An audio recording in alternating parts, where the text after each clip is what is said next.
importantea dela guretako, eta hau areagotu itzen da ariketa fisikoa edo kirola etxerako, bai urrasko galtzen baitu. Orduan, muskuluak desidratuta balin badaz, hau daz eta lesionatzeko arrisku iso dauki.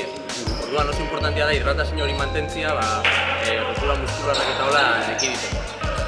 Hortaz aparte bai garrantzitsua da, errendimendu fisikoa eta mentala mantentzeko. Beraz, gomendizua da, ura edatia, bai partido entrenamendu horretik, bitartien eta batez be ondoren. Horan errendimendu maila altua mantentzeko eta batez be importantiena osasuntsu egoteko eta lesioa ekiditeko.